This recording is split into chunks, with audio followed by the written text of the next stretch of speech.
ராகவனோட report வந்ததுக்கப்புறம் அவர் அதில் சின்ன சேஞ்சஸ் இருக்கிறதுக்கே ரொம்ப பதற்றமாகறாரு. இதெல்லாம் ஓவர் சீன் அப்படிங்கிற மாதிரி தான் பார்க்குறவங்களுக்கு தோணுது. இருந்தாலும் லக்ஷ்மி மட்டும் அவங்களுக்கு பயங்கரமாக சால்ரை தட்டிட்டு இருக்காங்க. ஆனால் ராகவன் இந்த சின்ன விஷயத்துக்கெல்லாம் இவ்வளோ பதற்றம் அடைய அவசியமே இல்லை. நம்ம பாக்கியராஜ் எவ்வளவோ சொல்கிறாரு, நாளைக்கு லீவ் போட்டுட்டு கூட நான் கூட்டிகிட்டு போகிறேன்ப்பா ஹாஸ்பிட்டலுக்கு, இன்றைக்கி எனக்கு ஒரு முக்கியமான வேலை இருக்குது அப்படின்னு சொன்னாங்க.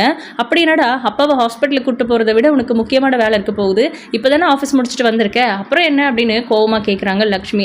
மா ப்ளீஸ்மா தயவு செஞ்சு புரிஞ்சுக்கோங்க, ஆஃபீஸில் ஒரு ஃபங்க்ஷன் இருக்குது, கப்பலாக வர சொல்லியிருக்காங்க, மலரை கூட்டிகிட்டு வரணும்னு ஆஃபீஸில் இருக்கிறவங்களாம் ரொம்ப ரெக்வஸ்ட் பண்ணி கேட்டுக்கிட்டாங்க, அதனால நான் போயே ஆகணும் அப்படின்னு சொல்கிறாங்க. ஓ நீயும் அவளும் பார்ட்டிக்கு போகிறது தான் இப்போ ரொம்ப முக்கியமா அப்படின்னு கேட்குறாங்க ராகவன். இல்லை அப்படி சொல்லலப்பா அப்படின்னு. இல்லைமாமா அப்படின்னு மலர் பேச வராங்க.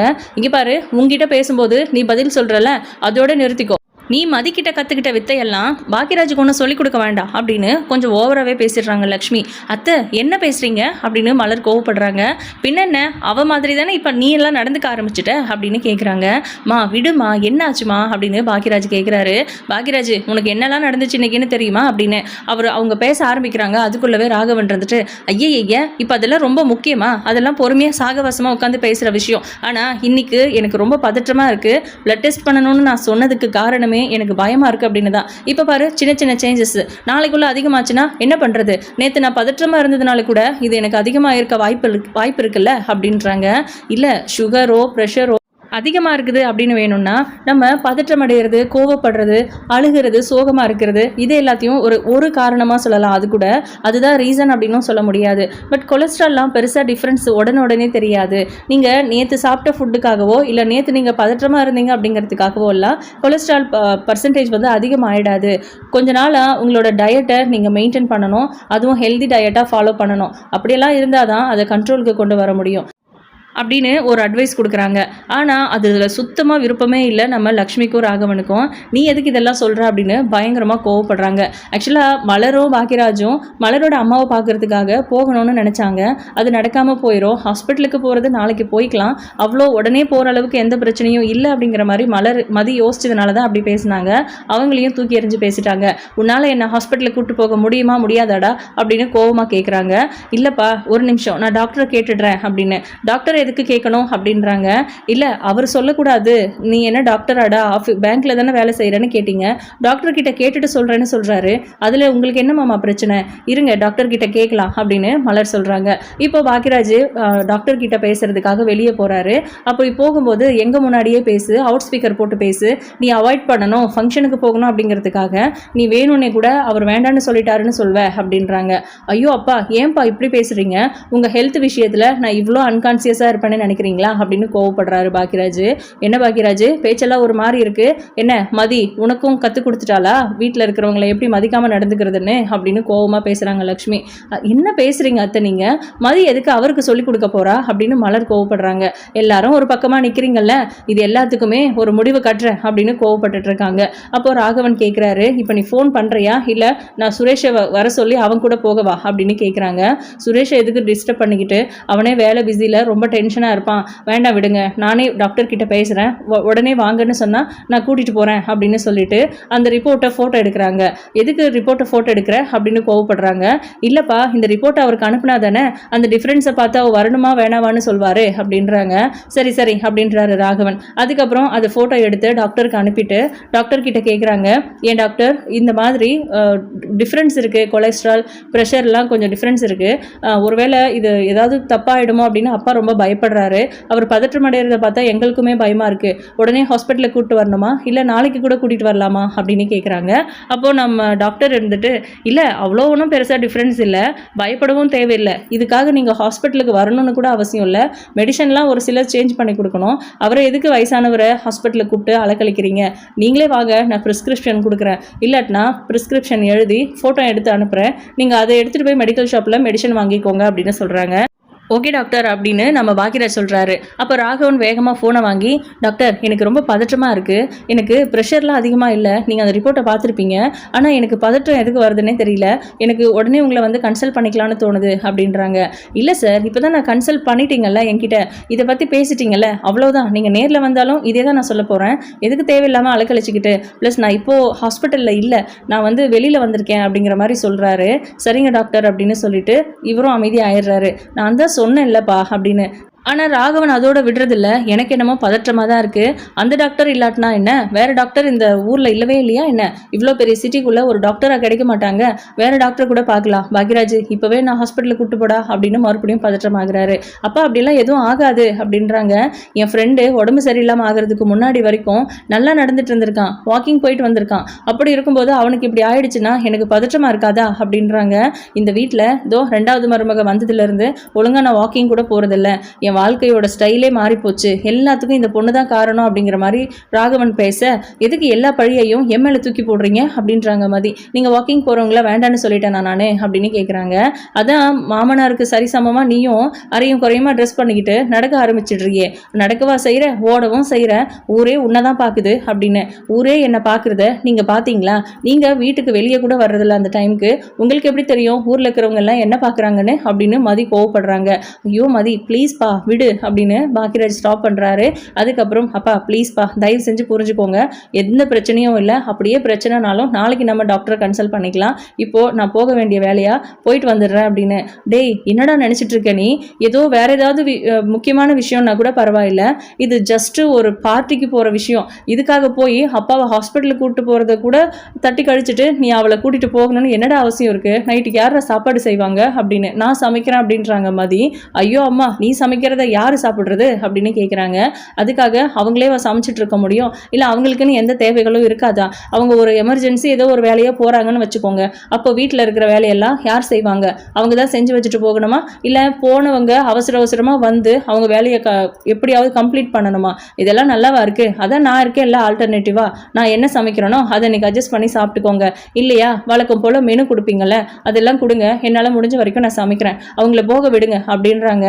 அடி சக்க பரவாயில்லையே, அப்படியே அவளையும் உன்ன மாதிரியே மாத்திடலான்னு நினைக்கிறியா, கொஞ்சம் கொஞ்சமாக அவளை உன் பக்கம் இழுத்துட்டு இருக்கல நீ அப்படின்னு கோவப்பட்டு இருக்காங்க. அப்போ பார்த்து சுரேஷ்க்கு நம்ம ராகவன் கால் பண்ணிடுறாரு. அவர் அட்டன் பண்ண உடனேவும் எனக்கு ரொம்ப உடம்பு முடியல, பதற்றமாக இருக்குது, மெடிக்கல் ரிப்போர்ட் வந்துடுச்சு, அதில் எனக்கு சுகரு கொலஸ்ட்ரால்லாம் அதிகமாக இருக்குது அப்படிங்கிற மாதிரி காமிக்குது, எனக்கு ரொம்ப பயமாக இருக்குது, ஹாஸ்பிட்டலுக்கு கூப்பிட்டு போக சொன்னால் உன் அண்ணனும் அண்ணியும் ஏதோ பார்ட்டிக்கு போகிறாங்களாமா அவங்க ஆஃபீஸ் சம்மந்தமாக, அதனால தான் நான் உன்னை கூப்பிடுறேன், நீயாச்சும் வந்து என்னை கூட்டிகிட்டு போடா அப்படின்னு கேட்குறாங்க. அப்பா என்னால் இன்றைக்கி முடியாதுப்பா, நாளைக்கு காலையிலேயே நான் ஹாஸ்பிட்டலுக்கு கூப்பிட்டு போகிறேன் பெர்மிஷனில், தயவு செஞ்சு புரிஞ்சுக்கோங்கப்பா, நான் ரொம்ப முக்கியமான வேலையில் இருக்கேன் அப்படிங்கிற மாதிரி சொல்லிட்டு, இல்லை அப்படி இல்லைன்னா சீரியஸாக எதுவும் இல்லைல்ல, அதனால் நீங்களே கூட ஆட்டோ புக் பண்ணி போயிட்டு வந்துடுங்கப்பா அப்படின்னு சொல்லிட்டு நான் வைக்கிறேன்னு ஃபோனை வச்சிடுறாரு. இதுக்கு பாக்கியராஜே பெட்டர் அப்படிங்கிற மாதிரி தான் ராகவனுக்கு தோணுது. ஆனால் அவர் எதுவுமே பேசுறதில்ல, அமைதியாக ரூமுக்கு போய் உட்காந்துக்கிறாரு. பாவம் அந்த மனுஷன் என்னம்மா இந்த வீட்டுக்கு உழைச்சாரு, இப்போது அவரை ஹாஸ்பிட்டலுக்கு கூப்பிட்டு போகிறதுக்குள்ளே நாதி இல்லை அப்படிங்கிற மாதிரி ஏதோ பேசிகிட்டு இருக்காங்க லக்ஷ்மி நடு வீட்டில் உட்காந்துட்டு. ராகவன் வந்து வருத்தமாக தான் இருக்காரு, பட் வருத்தப்பட வேண்டிய அவசியமே இல்லைங்கிறது தான் உண்மை. நம்ம பாக்கியராஜும் மலரும் உள்ளே போய் ரெடி ஆகுறாங்க. அதாவது மலர் எப்போவுமே வீட்டில் இருக்கும்போது தான் சல்வார் போட்டிருப்பாங்க, வெளியில் போகும்போது சாரீ கட்டுவாங்க, அவங்க சாரீ கட்டிட்டு வர்றதுக்காக உள்ளே போயிருக்காங்க. மதி வந்து கிச்சனில் ஏதோ வேலை பார்த்துட்ருக்காங்க. மலர் அப்படின்னு கத்துறாங்க, ஓடி வந்து நிற்கிறாங்க மதி. என்ன வேணும் உங்களுக்கு அப்படின்னு கேட்குறாங்க. நான் ஒன்றும் உன்னை கூப்பிடலையே, மலரை தானே கூப்பிட்டேன் அப்படின்றாங்க. அவங்க உள்ளே ட்ரெஸ் பண்ணுறதுக்காக போயிருக்காங்க அப்படின்னு சொல்கிறாங்க. எனக்கு வெண்ணி வேணும் அப்படின்னு. சரி ஓகே அப்படின்ட்டு மதியே போட்டு எடுத்துகிட்டு வந்து கொடுக்குறாங்க. அவங்க வழக்கமாக வந்து ஃப்ளாஸ்கில் போட்டு வந்து கொடுத்துருவாங்க, வேணுங்கிற அளவுக்கு இவங்களே ஊற்றி குடிச்சுப்பாங்க. அவங்க டம்ளரில் எடுத்துகிட்டு வந்து கொடுக்கவும் அதை வாங்குறதுக்குள்ளே அது கீழே கொட்டிடுது. காலிலெல்லாம் கொட்டவே இல்லை, சும்மாவே காலில் கொட்டிருச்சு அப்படின்னு பயங்கரமாக அழுகுறாங்க. அவங்க கத்துறாங்க. எல்லாரும் ஓடி வந்து பார்க்குறாங்க என்னாச்சு அப்படின்னு. நான் இவகிட்ட வெண்ணி கேட்டது ஒரு குத்தமாக, காலிலேயே கொட்டிட்டா எடுத்துகிட்டு வந்து அப்படின்னு. இங்கே பாருங்கள், நீங்கள் இந்த மாதிரிலாம் பண்ணிட்டு இருந்தீங்கன்னா அடுத்த முறை நீங்கள் எனக்கு ஏதாவது ஒரு வேலை சொல்லும்போது நான் எங்கேயாவது ஃபோனை வச்சு நீங்கள் பண்ணுறதெல்லாம் ரெக்கார்ட் பண்ண வேண்டியிருக்கும் அப்படின்றாங்க. என்னம்மா பேசுகிற, ஃபோனில் ரெக்கார்ட் பண்ணுவியா அப்படின்னு ராகவன் கத்துறாரு. பின்ன என்ன, நான் தண்ணி கேட்டாங்க, எடுத்துகிட்டு வந்து கொடுத்தேன், அது தடிக்கு கீழே விழுந்துச்சு, கால்லையும் கொட்டல, ஒன்றும் இல்லை, இங்கே பாருங்க அவங்க எங்கே உட்காந்துருக்காங்க, தண்ணி எங்கே கொட்டியிருக்குன்னு, டம்ளர் அங்கே உருண்டுட்டு போயிருக்கு, இவங்க என்னடான்னா கால்லையே அதுவும் நானே கொட்டிட்டேன்னு சொல்கிறாங்க அப்படின்னு. ஏமா வெண்ணி கேட்டால் ஒரு ஃப்ளாஸ்கில் எடுத்துகிட்டு வந்து கொடுக்கணும்னு தெரியாதா உனக்கு அப்படின்னு கோவப்படுறாங்க. இல்லை நான் எனக்கு தெரியாது ஃப்ளாஸ்கில் கொடுக்கணும்னு, சும்மா கையில் எடுத்துகிட்டு வந்து கொடுத்தேன், குடிக்கிறது தான் கேட்குறாங்கன்னு நினச்சி அப்படின்றாங்க. சே இந்த வீட்டில் எதுவுமே சரியில்லை அப்படின்றாங்க.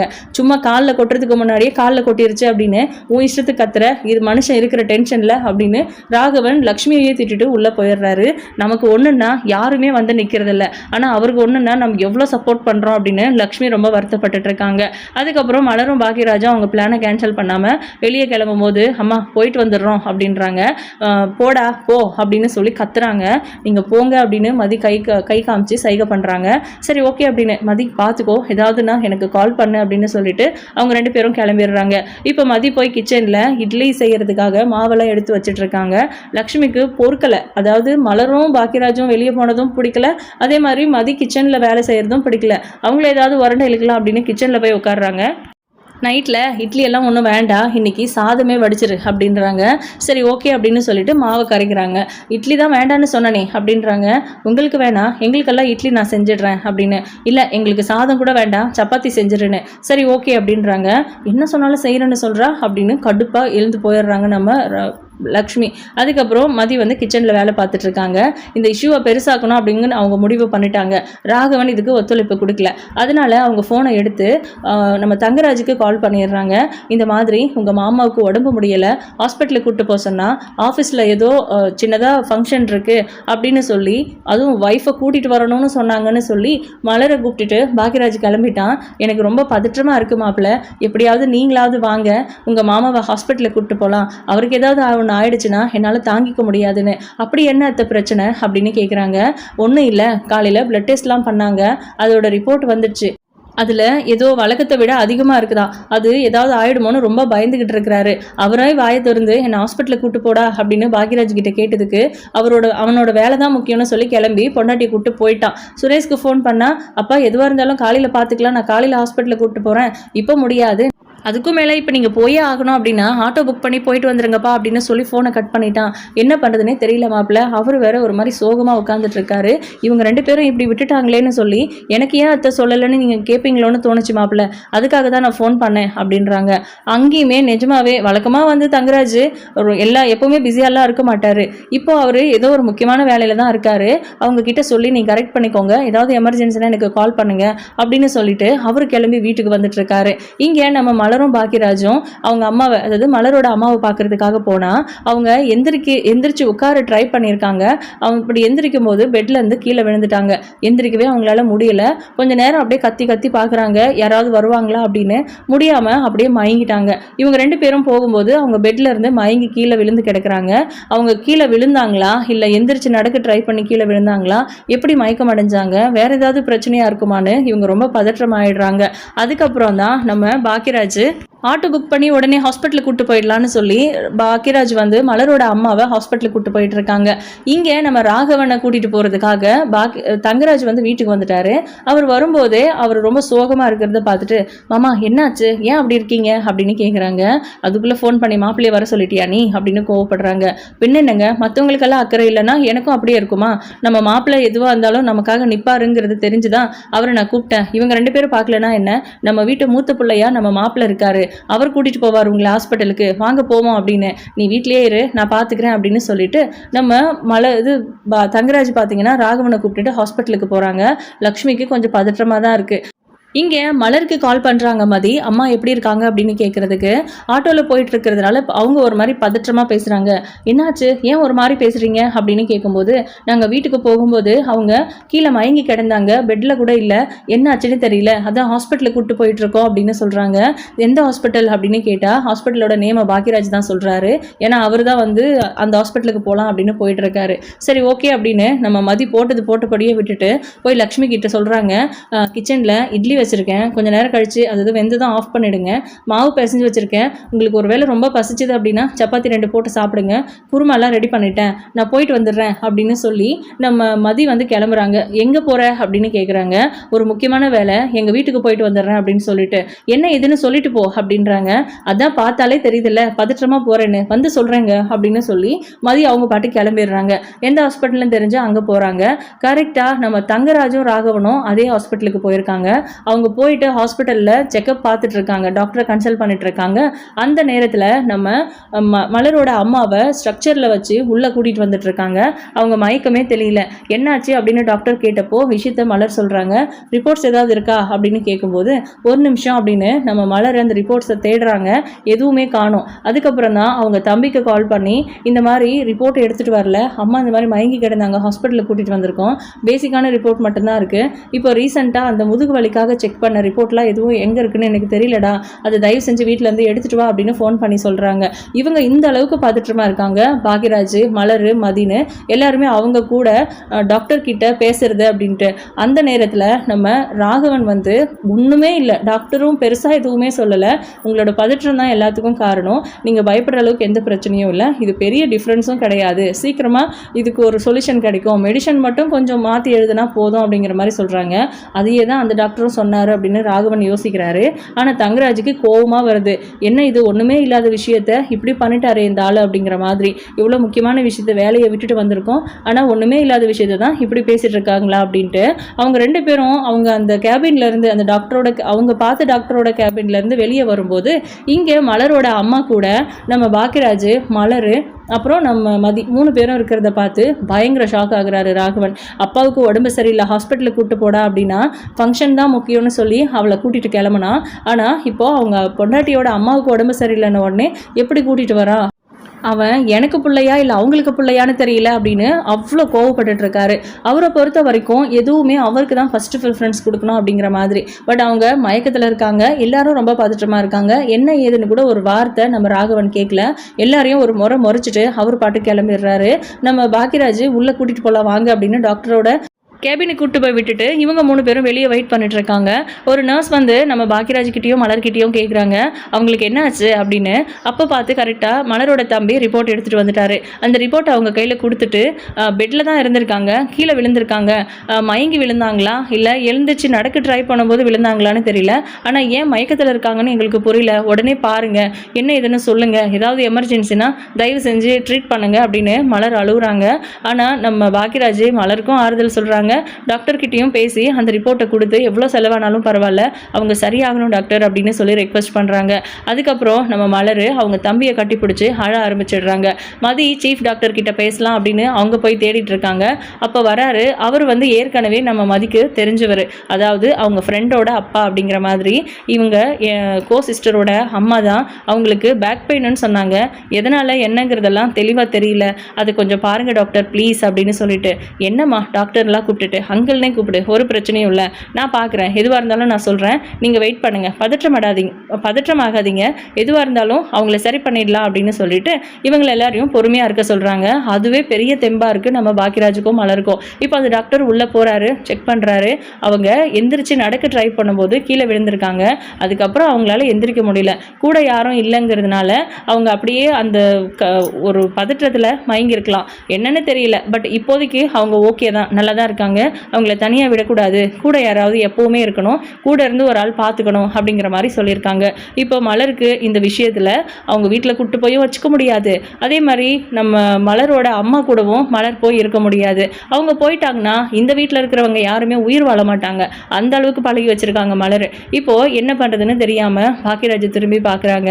என்ன மலர் அப்படின்னு, நான் எங்கள் அம்மா கூட இருந்து பார்த்துக்கணுன்னு நினைக்கிறேன், அதனால் கொஞ்ச நாளைக்கு அந்த வீட்டோட பொறுப்புகளை எல்லாம் வேறு யாருக்கிட்டையாவது கொடுங்க, முக்கியமாக நம்ம வீட்டில் இருக்கிற யாருமே நான் சமைச்சா தான் சாப்பிடுவாங்க, நான் வேலை செஞ்சால் தான் அந்த வீடு சுத்தமாக இருக்கும், நான் தான் அந்த வீட்டில் எல்லா வேலையும் செய்யணும் அப்படிங்கிறது அத்தை வந்து ஒரு ரூல்ஸ் போட்டு வச்சுருக்காங்க. அதனால் என்னால் அந்த மாதிரி இருக்க முடியாது இதுக்கு மேலே. எங்கள் அம்மாவுக்குமே யாரும் இல்லைல்ல, நான் தானே இருக்கேன், நான் தானே பார்த்துக்கணும். அவங்களுக்கு ஒரு ஹாஸ்பிட்டல் செலவு அப்படின்னா கூட உங்கள் வீட்டிலேருந்து யாரும் கொடுக்க போகிறதில்ல, என் தம்பி தான் கொடுத்தாகணும், அதனால் அவன் வேலைக்கு போனால் தான் சம்பாதிக்க முடியும், தயவு செஞ்சு புரிஞ்சுக்கோங்க, உங்களுக்கு புரியும்னு நான் நம்புகிறேன், தயவு செஞ்சு உங்கள் வீட்டில் இருக்கிறவங்க கிட்ட போய் சொல்லுங்கள், ஒரு மெய்டு வச்சுக்க சொல்லுங்கள், எங்கள் அம்மா சரியாகிற வரைக்கும் அப்படிங்கிற மாதிரி சொல்லிடுறாங்க மலர். பாக்கியராஜ் என்ன பண்ண போகிறாருன்னு தெரியல. ஏற்கனவே அவர் பார்த்துட்டு போனதுக்கு ராகவனோட ரியாக்ஷன் என்னவா இருக்கும், நம்ம தங்கராஜ் வேறு பயங்கரமாக ஏற்றி விட்டுருப்பாரு. என்ன நடக்க போகுதுன்னு வெயிட் பண்ணி பார்க்கலாம். உங்களோட கருத்துக்களை கமெண்ட் பண்ணுங்கள். இந்த வீடியோ உங்களுக்கு பிடிச்சிருந்தா லைக் பண்ணுங்கள், ஷேர் பண்ணுங்கள். தேங்க்யூ.